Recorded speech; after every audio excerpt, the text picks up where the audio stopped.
Hi guys and welcome back to the Mighty Blues. My name is of course Cameron and welcome back today to another live stream. It is the second live stream of the day. It is the press conference reaction to Marco Silva's pre-game press conference ahead of tomorrow afternoon's game against Brighton and Hove Albion at the Amex. We've done the live game preview a little bit earlier on, a couple of hours ago, so if you haven't checked that out, don't forget to go and check that out after this live stream to see my predicted starting 11 and see me talk a little bit more about tomorrow's game. We're going to dive straight into it. I'm just going to tweet today's team out so everybody knows that we are live. If you're in the live comments, get your thoughts in as per usual. I just want to apologise if I sound a little bit ill. My throat for some reason has sounded a little bit croaky for the last couple of days, so I do apologise about that one. Ziad says, second video today, you getting bored? No, I'm never getting bored of doing this, mate. Obviously, we usually do the game preview on a Thursday and the press conference reaction on a Friday, but couldn't do a stream yesterday, so I thought, you know what, we'll just do both of them today. And usually Marco Silva's pre-game press conference is on a Friday as well, but actually this week it was on a Thursday, so a little bit different there. So it's a little bit outdated, this information. If you do follow us on Twitter, you'll have seen all of this information yesterday, all of the quotes and all of the bits and bobs from the press conference. But as we usually do with the press conference reaction, we're going to delve straight into them. We're going to have a little bit of a talk about them and just read a bit more in depth about them. If you are enjoying as well, please do leave a like. Luke says, what's your score prediction for tomorrow? I'm going for an optimistic 2-1 win. I'm going to go 3-1 win, providing Marco Silva plays the same starting 11 that played against West Ham. Obviously, Mina might come out, and we'll talk about him in a second. But as long as he plays, relatively the same starting 11 as he did against West Ham, or at least as much of it as possible, then I'm going for a nice 3-1 win. Max says, do you think he'll play Holgate or no who? I think he will play Holgate if Mina's injured, and I think Mina will play if he's fit. It's as simple as that, really. And Chris says, hi mate, hope you well. I'm not doing too bad, Chris. Hope you're doing well yourself. So we'll go straight into it, I suppose. Marco Silva began his press conference yesterday, firstly by talking about VAR. He was asked a question about, obviously, Mina's goal last week against West Ham, and he was asked directly about VAR and his thoughts on it. He said, we can talk about our game and not just that goal, but some others it's really difficult to understand. He also says, in that moment, if the referee leaves the game and then later can see what everybody else sees, it's a better decision. He then went on to say, I know last weekend was another time when many people are talking about VAR many times. My opinion is that they should give the best help to the referee. You are talking about clear mistakes. I don't think you need to stop the referee to go to the screen. So I think basically what he's trying to say there is, I don't think you can really make a VAR can make an accurate decision unless you've got the referee who is seeing the decision. And obviously, as we know now with VAR, there's a little screen that's somewhere off the pitch that the referee will go up to and he will have a little look at if need be. But that's only in times where, the other 6 or 7 officials or however many there is are sitting behind the screens far away in the distance and they don't understand the situation either. For me, I think what Marco Silva's trying to get at here is say that it's if the referee is seeing what you can see on a replay or what the referees can see who are sitting in the studio watching it, then I think it'll help for better decisions and it'll help for VAR to be perceived better. And I actually do agree with that. I don't think that every decision should make the referee have to walk off and have a little look at the screen and for every single thing of throwing a handball, etc. But if you've got a clear goal or a clear goal scoring opportunity and it's being taken away and it's going to VAR, then I don't see why the referee shouldn't have a look at it. And it doesn't have to be walk all the way off the pitch, all the way down the tunnel and look at a screen that's down the tunnel. Why not put the screen? Why not show it on both of Goodison Park screens that will show match commentary via text all game? Why not just show the decision there and let the fans have a little look at it as well? I don't see why everything has to be hidden from the fans. Why can't they just show what the referee is looking at, and then obviously the best decision can be made. Chris says, my prediction is Brighton 2, Everton 3. I'd take that massively. Luke says, do you think Anthony Gordon can break into the first team in the Cup next week? Maybe on the bench. Maybe on the bench, possibly. I don't think he'll be in the starting 11, but possibly on the bench. Alex says, yes, Cam. Yes, Alex will be doing well. Ziad says, why don't you become a Man United fan? We're both the same right now. I'm a Man United fan. Never, ever could I change from being an Everton fan. It's in me blood. I was born and that's it. I'll be an Everton fan until I die. Ziad says, are you a fan of VAR and why is it so bad in England compared to Europe? I don't think it's VAR that's the issue, to be honest with you. I think it's shocking refereeing, and I think it's an awful rule book, to be honest with you. VAR, listen, at the end of the day, I don't want to go on a rant about it, but VAR is just video assistant. It's just basically shows referees replays, in-depth replays from various different angles, using various different tools as to what's going on the pitch. It's those referees that are then making them decisions to say that it's still not a penalty, or it's still not a goal, or it's still offside, or this rule says that it's a handball because it's touched him on the hand even though his hands are behind his back. It's the rule book and shocking refereeing for me that's making VAR look like this big evil. And again, it's exactly what the FA wants, it's exactly what FIFA wants, it's exactly what UEFA wants. They want something to be the blame for absolutely unbelievably shocking refereeing and absolutely shocking rules as well. They want something to be the forefront of the blame so they can go, yeah, look at that, it's VAR, it's VAR's fault. It's not VAR's fault. VAR is just a video that shows the issues that are going on in the pitch. It's the dickhead referees that don't understand how to referee a game of football and the silly rule book that's the issue at hand. They are not the piece of technology that's showing us the replays multiple times. How can that be a fault? Cornwall Blue says, keep up the good work. Keep up the great work, Cam. Love your teams. Come on, you Blues. We can do this. Thank you very much, Cornwall. It really does mean an awful lot to me. Really do appreciate the support. Max says, what is your score prediction? I'm going to go 3-1 to Everton. And Ziad says, stupid rules, clear and obvious errors. Exactly. Marco Silva then went on to talk about Yerry Mina. He was asked if Yerry Mina's fit. He was asked if Yerry Mina's ready to play tomorrow. He said, it's not good news up to now. Of course, we have a couple of more days. Let's see how he gets on. It's not good news, but we will see. So obviously his pre-game press conference was yesterday. Usually it would be on a Friday, but it was actually on a Thursday. So he said that, Yerry Mina is still struggling with his injury, and up to now it's not good news. However, he still had an afternoon session, I believe, on Thursday, and then a full day session today to see if he is fit. So again, if you look at my predicted starting 11 on the game preview, I've gone for Mason Holgate coming in to take the place of Yerry Mina. This doesn't necessarily mean that Yerry Mina's 100% out, confirmed out. Doesn't mean that he's going to be fit to play either. It's basically Marco Silva saying at the minute it doesn't look good, but we've still got a couple of days worth of training and a couple of days worth of fitness training for Yerry Mina to get that fitness back, so we'll have to see. He then went on to talk about Mason Holgate. Obviously, he was directly asked after that if Mason would be ready to step in should Yerry Mina be unfit, and he said, I'm 100% sure if he has the chance, he will be ready to perform at this level. So something that we spoke about in the preview today, I'm not going to go too much into it because you'll have to go and watch the preview today, the conversations, but was that if, Mason Holgate would be ready to step in, if he'd be able to take that opportunity should Yerry Mina be unfit and not ready to play.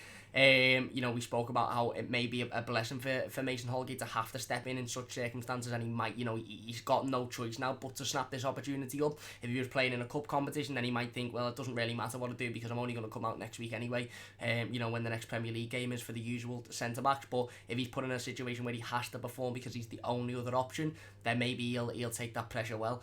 Where are we? Ian said VAR just basically asks people watching the game on telly. Loads of people watching on telly are biased still. Exactly, spot on. Ziad says, how many times have you been to Goodison? I can't count, mate. I've had a season ticket for over 10 years, so 300 over, I'd say probably over 500 times, I don't know. Luke says, I think VAR is ridiculous. Not over 500 times because there's not 38 games of good. I don't know, mate. Loads. Luke says, I think VAR is ridiculous when a goal is disallowed when they're offside by a hair. Should need to have their leg offside, and I'm not biased because it hasn't happened to Everton yet. And again, that's the rule book, mate. That's not necessarily VAR, that's the rule.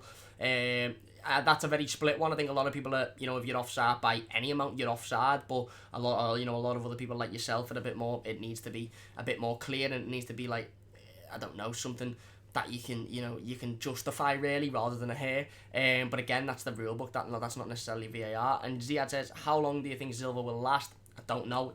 I suppose a lot of it rides on the result tomorrow afternoon. And DS1878 EFC says, what was wrong with the clear daylight rule with the offside? Dead easy. Exactly. I don't know, mate. They change the rules constantly. There's about 50 new rules every single season. I really don't know. Marco Silva then went on to talking about the midfield. He was talking about how well the midfield performed on Saturday against West Ham.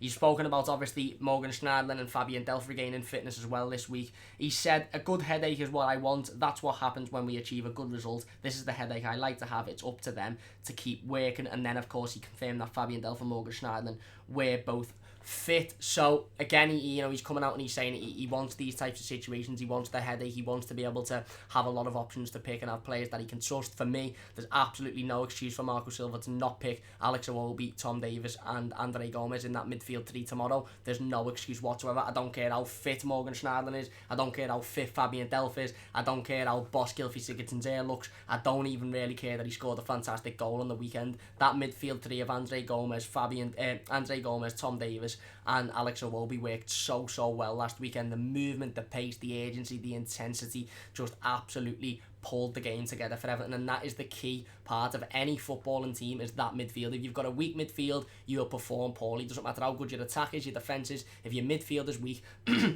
you will not perform. If your midfield is strong, you'll perform a lot better, and our midfield was really strong on Saturday, so I don't see how Marco Silva could change it, regardless of the fact that, a couple of players are coming back from injury. If you're not enjoying the scene, by the way, please do hit the like button. It means a massive amount to me. If you're new to the channel as well, hit the subscribe button. Get a share to all your friends, get a share to all your family as well, get a share to everybody on your social medias while we're live. Get as many people in here to talk about the press conference as possible. Ziad says, have you ever received hate from other fan channels? No, I haven't. And Ziad says, do you think Everton have too many average players, or are they lacking the quality? I think we're lacking...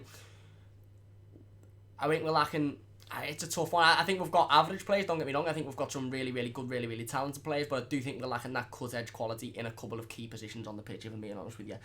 Marco Silva then back talked a little bit more about Yerry Mina. He said we have one more session tomorrow and 48 hours until the game, so again saying that, it's just a case of monitoring Yerry Mina between now and then and seeing if he regains any sort of fitness before the game. He then went on to talking about the week. He said it was a good week, good competition between them. It's up to me on Saturday. Normally I have one plan. We are working on that plan. We have 48 hours until the game and things are clear in my mind. So again, that's Marco Silva pretty much coming out and saying, usually he has a plan of what he's going to do a couple of days before. He understands what he needs to do, and he says that, that plan is clear in his mind, and I assume that plan will include, obviously, the ability to change Mason Holgate and Yerry Mina around, or change Yerry Mina out, considering he might not be fit to play. So that's obviously really interesting to hear him talk about the game like that. He also said the usual, this is a must-win game for us, of course. Well, of course it is. Every game's a must-win now. We can't afford to be dropping any points. We need to win this game. Our away form has been absolutely dreadful for the last 18 months. Even when we were playing well last season, the away form was dreadful. So yeah, 100%, this is a game that we need to go into positively. We need to go into with confidence. We need to go into with motivation, and we need to be able to go out there and put a similar performance as to the one that we put in last week against West Ham. He then spoke a little bit more about Saturday. He said we have to build on that. Speaking about the West Ham game, we have to build on that and believe it was a turning point. We have to play that way always. The pride in ourselves and desire to win. It's Brighton, a must-win game again. So again, a little bit of that arrogance that you really want to see from Marco Silva. Yeah, he's showing respect to the opponent, but he's saying it's Brighton, we need to win, we should be winning. And again, Marco Silva coming out there and saying we believe it was a turning point, we have to play that way always, that pride in ourselves and desire to win the game. That stems from the start 11 for me. That stems from the players that he put out on the pitch. It stems from the likes of Tom Davis, an Evertonian born and bred, a blue that's always wanted to play for this football club, and every time he puts that shirt on, he gives 110% every single game. He doesn't always have a fantastic game, he doesn't always perform fantastically, but he puts 110% in every single time he puts that shirt on. That's what we need more of. Alex Iwobi, you knew that it was a massive opportunity for him to play at the number 10, massive opportunity for him that he needed to take. Andre Gomez very similarly, Jabril Sidibe very similarly. So if you're coming out and you're saying we need to build on this and we believe it was a turning point, this is the starting 11 that should be playing week in, week out. Now, I don't want to see any changes to that starting 11 tomorrow unless Yerry Mina out and Mason Holgate in, because, that might be forced due to injury. Other than that, I don't want to see any changes. I really don't. He then went on to talk a little bit more about Brighton themselves. He said they are quality in their football. The model they are trying to build is clear. It will be a tough game. They need points, but we need them as well. We should go there with a win in our minds, but they are thinking the same. So pretty much Marco Silva's coming out there and saying it's about who wants it more, isn't it, really? In short there, he said, a couple of sentences there, but in short, he could have just said it's about who wants it more. So again, you're setting yourself up here, Marco. There's no excuse for us to now not go out and show that we want it more. Yeah, 100% right. They need points. They really do. They're a place below us in the Premier League table. They're a point below us in the Premier League table. They need points, but we massively need points as well. So there's no excuse. There's absolutely no excuse for us to not go out and get those 3 points tomorrow afternoon. And then he was then asked about pressure once again. He said we showed our quality and pride in ourselves to give the answer we did. We need to build on that. We will not win all the matches until the end of the season, but we have to play like that. Again, very positive. Again, saying, we understand that we'll probably lose a couple of games. We understand that we've probably not got as much quality as some of the other teams in the Premier League, but we need to be going out there with the want to win and with the belief that we can win every single game. So again, pretty much praising the positivity, the agency, the pace, the intensity in that midfield and in that overall starting 11 last Saturday. So I expect to see much of the same tomorrow. And if I'm looking at that starting 11 at 2 o'clock tomorrow and I'm seeing Snardlin back in there, Delph back in there, Sigurdsson back in there, Coleman back in there, then he's going against everything he's saying in this press conference, and that'll be a massive talking point in the game review on Monday if that is the case. He then of course was asked about away form. It was always going to happen. He said, being the most honest as possible, we are not doing good enough away from home. Again, something that we all know. It's it's nothing new. He said it's not good enough what we are doing away. We have to look at this game thinking about it as our first away win, with the desire, scoring goals and being solid. We can win away games in the Premier League. I should hope we can win away games in the Premier League, Cam, because Cam, I've just read Cam in the comments. I should hope we can win away games in the Premier League, Marco, because there's I'd say at least 10, 11, 12 to 15 teams in the Premier League that we should be beating away from home. There really, really is. So, he's spot on in what he's saying. We haven't been good enough away from home. We know we need to be better. We know that, we need to start scoring goals and being, solid away from home. So it starts tomorrow. It really, really does start tomorrow. There's no excuse for that. He was asked about the Premier League table in itself. He said we want to go as high as possible. We want to go for as high as a position as we can in the table. Sorry, we reacted last game. We should react again. Keep that quality and desire, because with that we can go higher in the table. Exactly. Listen, he's saying all the right things here, and I think it's important that we stop a minute and we discuss what he's saying a little bit more in depth, because everything he's saying here is gearing up to him saying we were bloody fantastic last Saturday. The performance, the intensity, the urgency, the wanting to play for the shirt, the passion, the fight, the quality. It was all there last Saturday, and everything he's saying in this press conference is, we should do that all again on tomorrow. It should pretty much be an identical performance tomorrow afternoon against Brighton. So it needs to be an identical team. And the reason I keep saying this is because I just don't know if I trust Marco Silva to not put Morgan Schneiderlin back in, or not put Gylfi Sigurdsson back in, or not bring Seamus Coleman back in. I just don't know if I can trust that decision. And at 2 o'clock, if I'm looking at the team sheet and it's the exact same team sheet as it was last week, with maybe the exception of Mina through injury, then I'll go, you know what, Marco, you've proved me wrong. I can trust you. Fair enough. Well played. Let's go on and get the 3 points now. But I just don't know if I've got that trust yet in Marco Silva to not bring in a player like Gylfi Sigurdsson after the goal he scored, despite the fact that Alex Iwobi was fantastic all game, to not bring in the likes of Seamus Coleman because he's the club captain, despite the fact that Jibril Sidibe was fantastic all game as well. I don't know if I've got that trust in Marco Silva yet. So this is all fantastic, hearing him say all of this and that, but hopefully he lives by his words, and hopefully we see the exact same performance tomorrow as what we seen last week against West Ham. Where are we? Ziad says, if you were the chief executive of Everton, what would you do in terms of the club, and would you keep Silva? I don't know, mate. A lot needs to change at Everton. A lot needs to change. Whether I keep Silva, I don't know. He's going to be kept anyway, so let's just see how he does over the next couple of weeks. Ziad says, what are you thinking about in terms of the future for the channel? I've got loads of plans for the future of the channel. Obviously, I'm hoping to do a podcast very, very soon. I'm hoping to do more videos with a lot more creators, not just Everton fans, but other fans as well. Hopefully, I've got something in mind with a couple of special people as well. So, I've got loads and loads of plans for the future. It's just about getting them all sort of put in place, isn't it, really? But look out, make sure you subscribe if you're not already. Make sure you stay subscribed if you are. Keep watching the streams and keep looking out, because the content's about to get a whole lot better over the next couple of months.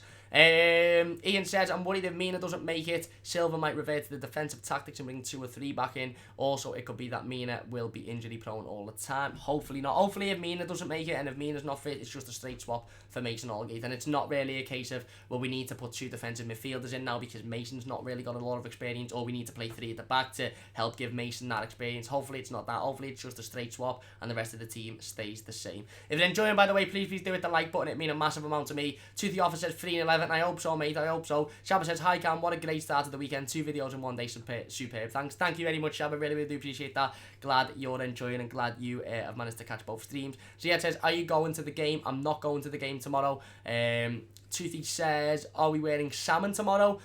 Possibly. Obviously they wear blue and white, so we won't wear blue. I highly doubt we'd probably wear the third kit as well. So yeah, probably will wear the salmon kit, which would be boss, because it's just boss, innit? Toffee Talk says, I Neil. He says, hopefully Marco doesn't make changes. His job is at risk. I agree. Chris says, I can't stop watching Joker. One of the best films I've seen, possibly greatest I've seen. Bit irrelevant, just thought to say. Not irrelevant at all, mate. It's an absolutely fantastic film. If you haven't seen Joker yet, go and watch it. It's unbelievable. It really, really is. One of the best acting performances, one of the best male leads you will ever watch in cinema history, and just overall a fantastic film. So I agree, Chris, spot on. And Chris also says you're the best Everton YouTuber out there. Thank you very much, Chris. I really, really do appreciate that. That means an awful lot to me. So yeah, it says football podcast or just general podcast. It'll be an Everton podcast. It'll be a football podcast, but as podcasts tend to go, if you're talking for an hour and a half, an hour long, you probably will delve into some other topics as well as football. And Max says, who was better, Iwobi, Walcott or Bernard?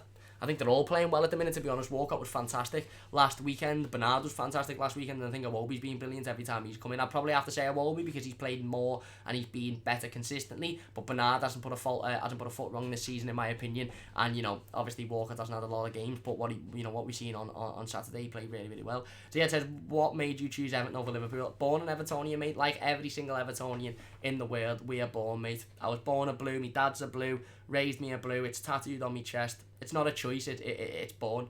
You're born an Evertonian. Anyway, a little bit off topic. Going back into Marco Silva's pre-game press conference, he was asked about the mood at Finch Farm after obviously the win against West Ham. He said, okay, the mood is completely different. As you'd expect after a tough month, the mood was not the best when we were not achieving the results, but we showed on the pitch last week our quality and desire to change. So again, saying that the mood has improved at Finch Farm. He was then asked specifically about his own mood. He said, I'm feeling more happy, like is normal. My players perform really well, not just because of the individuals, but as a team as well. It's everything I like to see from my team. I'm proud of my players and the fans as well. So let's see it again tomorrow, Marco Silva. And that's it from Marco Silva for the press conference. So yeah, basically just to recap, he was saying that the form away from home hasn't been good enough. Basically, I think he was generalising that it hasn't been good enough since he's been Everton manager. He was saying that the performance on Saturday was fantastic, and more importantly, I think generally what we can take from this press conference and generally what we can take from everything that Marco Silva spoke about yesterday is that he was massively praising the performance last Saturday, and that's really, really important because we were all praising it. It was fantastic. It's really, really important that when we play well, even if we're in a period of poor performances, if we're in a period of poor results, when we play well, we take a step back and we go, you know what, it hasn't been great recently, it's been shocking over the last couple of weeks, but that performance was fantastic. He was fantastic, he was brilliant. As a whole team, we were fantastic, and it's important that we step back and we realise that. And Marco Silva's very clearly stepped back and he's realised that. He's coming out with quotes like, I want to see more of this, we were fantastic, we shouldn't change how we need to play, similar things to that. It's all gearing up for Marco Silva, for me, to play the exact same starting 11 tomorrow, the exact same tactics, and us to go out and put the exact same performance in. Now, we all know life isn't like that. We all know it's not written on a piece of paper, and it's not going to be as easy as that. I think Marco Silva's got a massive decision to make if Mina's out. Like somebody pointed out in the live comments earlier, for me, if Mina is not fit and he's unavailable to play, it's a straight swap. Mason Allgate comes in, and that's it. Basically, it's pretty much the exact same. Well, it is the exact same team as that played against West Ham. Only Mason's in for Mina, and I don't want to see Morgan Schneiderlin in there. I don't want to see Fabian Delph in there. I don't want to see Coleman in there to, for an excuses to make up for the fact that Mason Allgate hasn't got an awful lot of Premier League experience, or he's a little bit ropey positional wise. I don't want to see players brought in to make way for other players. For me, Mason Allgate should, if Marco Silva's coming out and saying he's 100% ready and he believes he'll take the opportunity, then I think, it's the trust in it. It's that trust element, and Mason needs to be given that trust from Marco Silva, and he needs to come in and he needs to take that opportunity because it's a massive opportunity for him. It really, really is. Let me just make sure the stream is still okay. I think we're back on now. It dropped for a second there, but basically what I was saying was, I think it's important that if Mason Allgate is to come in, it's just Mason Allgate that comes in, and he's not brought in with the eye of bringing in Morgan Schneiderlin and the eye of bringing in Fabian Delph to help him out, because that's just not what we want to see. We want to see the exact same starting 11. If it has to change because of injury, then that's it, but nothing else should change in my opinion. And I think Marco Silva's very much saying along the same lines. He's saying that we need to go out there and we need to perform like we did last week, and we need to put in the same performance. We need to show the same desire. We need to show the same passion. So the way we'll do that, Marco, is if we play the exact same starting 11 and we use the same tactics. And if we do that, I'm confident that we can get the 3 points tomorrow. Anyway, that's going to do it for today's live team. Let's get back in the live comments before we leave. Ziad says, have you ever regretted being an Everton fan? I've never regretted being an Everton fan. I've been pissed off and extremely annoyed with Everton, but I've never regretted being an Everton fan. Ziad also says, what's your second team and who would you support if you didn't support Everton? I don't have a second team, mate, and I'd only ever support Everton, to be honest with you. Ian says, choose above Liverpool. Liverpool don't come into the Blues, but yeah, exactly. Sean Jones says, no such thing as a second team, mate. I agree, spot on. And Ziad says, if Silva gets sacked, realistically, who would you go for? I don't know, mate. Mourinho, I'd like to hope, but Again, there's negatives to Mourinho as well. Anyway, that's going to do it for today's live team. If you have enjoyed, please do hit the like button. It means a massive amount to me. Big thanks again for everybody for getting involved in the live comments. If you're watching as a YouTube video, big thanks for watching as well. Leave your comments in the comments section down below. If you're watching live, don't forget to go and check out the game preview that we done a little bit earlier on, talking a little bit more in depth about tomorrow's game, giving my predicted starting 11, and going into a little bit more detail about how we need to win this game and why it's a massive game for Everton. Like I said, if you don't already, go and follow us on Twitter. Please do. It's literally just to the side of me there. You keep up to date with all of the latest Everton news, Everton information, and you'll have, you know, the press conference reactions and the all of the information about the press conferences as and when they're happening as well. So you don't have to wait for these reactions, but still come and watch the reaction videos because I'd like to think that people enjoy them. Chris says Everton definitely don't want Mark Hughes to replace Silva. No, we definitely don't. Meatball1878 says on my way up to Brighton now, staying over tonight up the Blues. Well in, mate, get in. Hope it's a boss day for you, and I hope the Blues don't let you down. Alex says, have you seen what BT Sport posted on Twitter about Mbappe? Yeah, it's fucking... For me, PSG should just take them to the wall and absolutely get all the lawsuits in, get all the court dates in, liquidate the club, and then we don't have to listen to fucking Jake, whatever his name is, and Michael Owen chat shit, and Rio Ferdinand chat shit. Get them to court, take them to the wall for it, and just absolutely rinse them. Ziet says Ollie out, and Chris says, would you take Pochettino? It'd be tough to say no, to be honest with you, but again, I'm very much in the sight of what's he won for Tottenham. He's done a lot for Tottenham, but what's he won for Tottenham? And Alex says, a picture of Mbappe in a Liverpool shirt. Yeah, it's all fabricated bullshit from the media again, who have got this agenda for Liverpool, or this love for Liverpool, so to say. And Zia says, in a relegation fight. Anyway, that's going to do it for today's team. Please do hit the like button if you have enjoyed. Don't forget to subscribe to the channel if you're new as well. Obviously, don't forget to join us tomorrow for all of the game content. We'll have the instant match reaction as well. Hopefully, it's a positive one, and hopefully, it's another positive result and performance by the Blues. Big thanks to everybody for watching. Please do leave a like if you have enjoyed. Subscribe to the channel if you're new as well. Big thanks for all of the support recently. It means an absolute massive amount to me. Don't forget to join us for the instant match reaction tomorrow, straight after the game. And then, of course, we'll have the game preview on Monday, delving into it a little bit deeper. And hopefully, it's another really positive game review and instant match reaction. And hopefully, we're sitting here going, what another fantastic win. What another fantastic performance. Up the Blues. Getting on to next week now. Let's hope so anyway. Big thanks for watching. Leave a like if you have enjoyed. Subscribe if you're new. And I'll see you soon on the Mighty Blues.